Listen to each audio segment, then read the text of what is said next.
referred before to we need really to have the ketones 24/7, right? Hmm. Because the brain, well, at least when you get to insulin resistance in the brain, and I'd like Hmm. to dive into that in a little bit more detail in a second. Yeah. But you get to the point where like the brain is not getting fuel. So would this kind of supplementation with MCT and coconut oil be Hmm. sufficient, or do you need to be on like a ketogenic diet to be able to get the 24/7, do you think? Hmm. Um, you could with these oils, if you take it, I would say at least 4 times a day, a reasonable amount, you could have ketones going. But the problem with insulin resistance, if you're still eating a diet that's high in sugar, high in carbohydrate, it's going to keep getting worse, so to speak. Um, and it can be reversed. Insulin resistance can be reversed by greatly cutting down the carbohydrate in the diet and eating more healthy fats in place of it. There are physicians, there's one in particular that I've gotten to know quite well, Dr. Eric Westman in the US. He's an MD. He has been helping people with type 2 diabetes now for over 20 years with a low carb diet, and it's a ketogenic diet. As it turns out, he's got a very simple diet that you can follow. That it eliminates bread, pasta, rice, the obvious sweets, that type of thing. Most of the carbohydrates come from vegetables and a little bit of fruits, a little bit of berries, which are low in sugar, and stresses, eating a good amount of protein, but, not excessive. If you eat too much protein, you will produce sugar from it. So there's kind of a happy medium with that. And it's around a gram per kilo per day, 1 to 2 grams per kilo per day of protein. So if you have access to a protein chart, and there are lots of charts in my book, so Mm. there Yeah. that show you how many grams of protein, you can figure out how much you need based on your body weight and kind of stick with that, eat that much protein, and then add some healthy fats to your diet, and then reduce the carbohydrate in the diet. You can get into ketosis. Some people just can never tolerate coconut or MCT oil, even small amounts. They just don't seem to be able to tolerate. So then what do? But that's one way that they can get into ketosis and stay in ketosis is to greatly reduce the carbohydrate in the diet. Doing things like overnight fasting, Mhm. that's become very popular. They call it intermittent or overnight fasting. And I think overnight is the easiest way to do intermittent fasting because, you're sleeping during probably 7 or 8 hours of that Yeah. fasting time. But, you basically stop eating, say around 7 or 8 in the evening. And then you go at least 12 hours, ideally 14, 16. Many people extend this for 14 or 16 hours where you don't eat solid food, but you still drink, liquids that are, calorie-free liquids. Mm. If you drink it with sugar, something with sugar, you're not going to be in ketosis. But, after, somewhere around 10 to 12 hours, you will start breaking down fat and you will start producing ketones. So people can get into ketosis that way. And then a lot of people will have coffee or tea in the morning and put coconut and or MCT oil in it. It comes in powder form too. It's very creamy if you do it with the powder form, and you can mix it like with a frother or something, or a wire whisk. But because it's fat, it doesn't break your ketosis. It increases your ketosis, from that point on.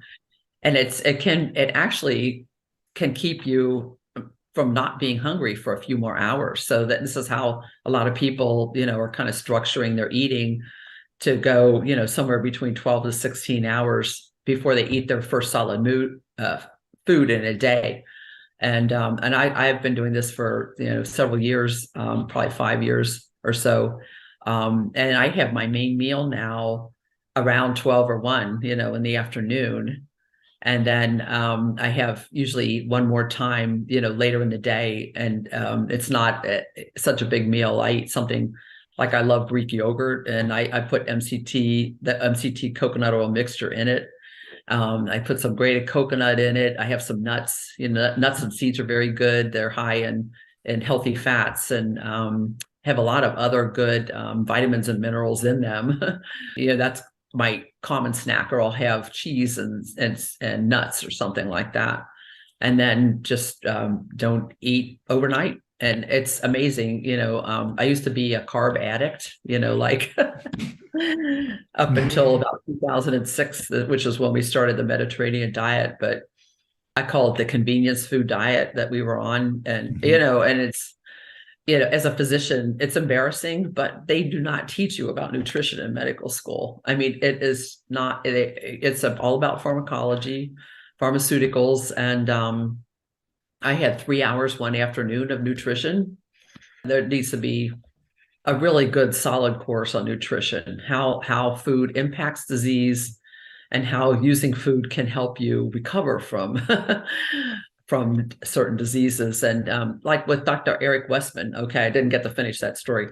He has helped over 4,000 people with type 2 diabetes go into remission, get off insulin and off their diabetes medications, their fasting blood sugar completely back to normal. There's a test called hemoglobin A1C that's used to screen for diabetes. It gives you a rough estimate of what your blood sugar is over the past 3 months. That will go down into the normal range after they've been on it for, some people are off medications after 6 weeks, and other people can take months, and some people still need a little bit of medication, but he's helped thousands. And there are other doctors out there like him. There's a group called Virta Health in the US that does telehealth with people that have type 2 diabetes, and they help them with the diet. And it's a very simple diet to follow. It's not at all complicated. And now there's some case reports popping up, and this needs to be studied more, but of people who are on a program of ketogenic diet for 10 weeks. They add some exercise, walking or whatever. They do a little bit of brain training. And these, the 2 case reports I have in mind are in the book. These were people that had mild Alzheimer's, like my husband, and one of them had a score of 21 on that 30-point test at the beginning of the study, and improved to 28 points out of 30 over 10 weeks. So that's considered normal, or very close to normal. And the other person, they both had diabetes too, or insulin resistance. All of those numbers improved, greatly improved. Their fasting blood sugar, their fasting insulin came down, hemoglobin A1C came way down, they lost weight, blood pressure improved. It was like every number improved. And the other person, he had the 30-point test. It's a MOCA test. He had a score of 23 at the start and 29 at the end out of 30 points.